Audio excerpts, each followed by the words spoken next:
Ayun, PBA update mga katropa sa Game 3 kagabi. Kung ano mga nangyayari. So, ayun nga po, TNT po ang nagwagi. Dalawa lang po ang lamang, yun.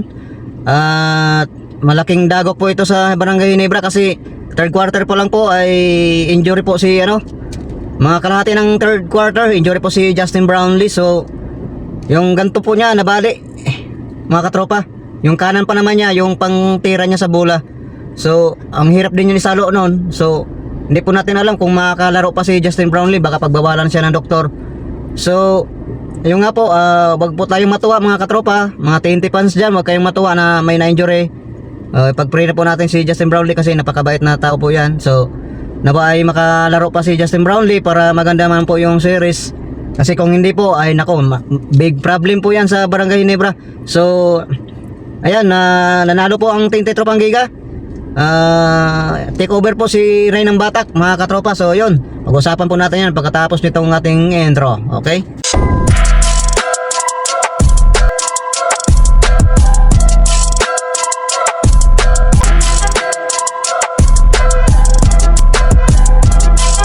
So ayun, what's up mga katropa, mga kabarangay. Yun, what's up man. So yun, PBA update po tayo. Yun, Game 3 kagabi, yung kaganapan ng Game 3 kagabi. So yun, nanalo po ang TNT Tropang Giga. Dalawang lamang lang po, dalawa po lang lamang nila. So yung nga po, lumaban po ang Barangay Ginebra kahit wala po silang import. Kasi si Justin Brownlee po, na-injury po siya sa mga third quarter. Kalahati ng third quarter po ay na-injury po si Justin Brownlee sa pag-dive po niya ng bola. So yun, na-dislocate po yung hintuturo niya. Ito po ang sakit po noon kasi gumanon po talaga yung hintuturo niya, gumanon, pumunta rito. So ang hirap po niyan ibalik. So siyempre yun ang isasalo niya sa bola, sakit nun. So maganda sana kung dito lang kasi pwede idikit yan yan. So kung hintuturo, nako, napakahirap nun. So malaking dagok po yan sa Barangay Ginebra. Sana makalaro po sa Game 4, sa bukas po. Sana makalaro si Justin Brownlee. Kung hindi po ay big problem po yan sa Barangay Ginebra mga katropa. So wag po kayong magsaya, wag kayong matuwa na may na-injured. Kasi yan po ang iniingatan natin, na walang may injured. So pag-pray po natin si Justin Brownlee na makalaro siya. Kung hindi man po, antayin natin ang balita. Kung hindi man po ay wala pong magagawa ang Barangay Ginebra dyan kasi nakakawa naman yung tao. So marami pong nagtatanong, marami pong nagpo-post na sa kabilang page na Barangay Ginebra. Pumunta po ako doon. Sana daw ang ipapalit kay Justin Brownlee, yung hindi import, ay yung ipapalit kay Brownlee ay yung mga magaling daw. So may rules po tayo dyan mga katropa. Yung mga import na na-injury sa finals, sa best of 7 series. So pag may injury po dyan, wala na pong palitan yan. Hindi na po pwede magpalit ng import. So yun, hindi po totoo yan na pwede pa silang magpalit. So kung hindi man makalaro si Justin Brownlee, mag-all Filipino po ang Barangay Ginebra hanggang sa matapos yung series na to, yung finals, series game 7 finals yun.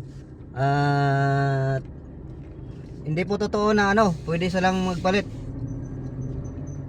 kasi nasa rules po yan ng PBA. So yun mga katropa, ang ganda ng laban, super intense ang laban po. So buti na lang po si Ray ng Batak ay yung pumutok si Ray ng Batak. Pero credit po sa sa mga players ng Barangay Ginebra, sila Thompson, sila RJ Barrientos, lahat po sila talagang lumaban po sila hanggang sa matapos ang games. Kasi kahit wala pong import, hirap na hirap pa rin ang token text. Kung nandun na po siguro si Brownlee, baka natalo pa ang token text down. So napakagaling, napakahusay talaga ng Barangay Ginebra ni Coach Tim Con. Kasi hindi nila na hindi na katambak ang TNT. So ito yung mga score guys ng mga players ng mga magkabilang koponan. Yan, ilagay ko sa screen yan. So grabe, agawan ng bola. Grabe ang laban, napakalupit. Wala nang mas mahusay pang labanan. Depensahan kung depensahan talaga guys. Yan ang magpapanalo talaga sa bawat team. Yung depensa bawat isa. So napakagaling. Kaawa naman po si Justin Brownlee, talagang namimilipit po siya sa sakit. So hintayin po natin ang resulta ng MIR niya. So ang hirap niyan kay Justin Brownlee. Kung para laruin pa siya tapos sobrang sakit niyan.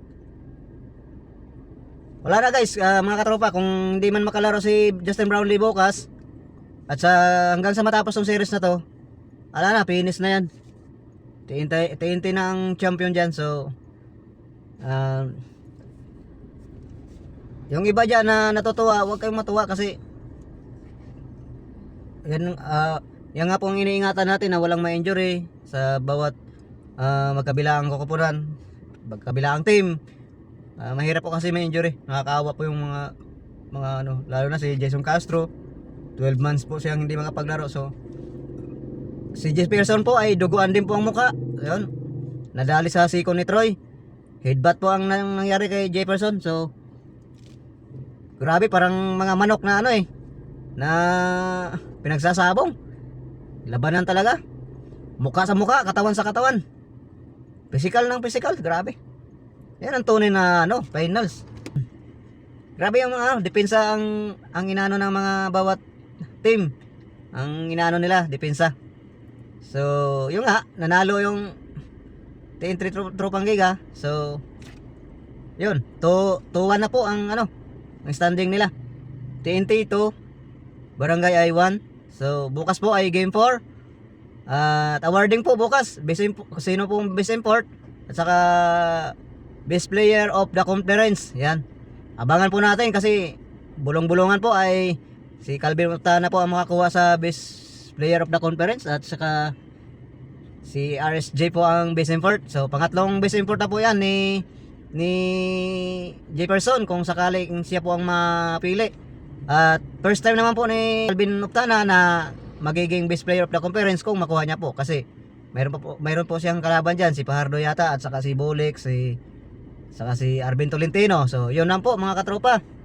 Abangan po natin bukas kung sino pong best player of the conference saka best import. So sana po hopefully ay makalaro po si Justin Brownlee. Para po maganda po ang laban kasi kung hindi po makalaro si Justin Brownlee ay wala na po, finish na po yan. So hindi na po sila pwedeng magpalit mga katropa kasi nasa rules po na yan ng PBA. Ang sabi kasi ng iba, bakit daw yung Bay Area Dragon? So ang Bay Area Dragon po kasi guys team po yon, tapos may pirmahan po yung sila na pwedeng dalawa ang import nila, palitan lang, hindi pwedeng magsabay. Kaya kung ma-injured yung isa, pwedeng ipasok yung isa.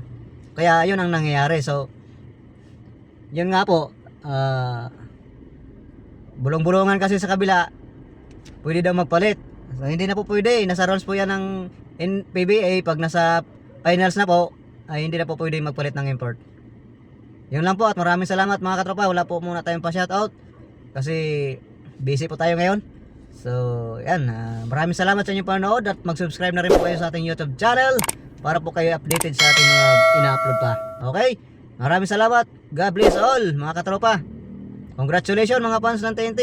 Yan. Mag-ingat po tayong lahat. God bless. Thank you.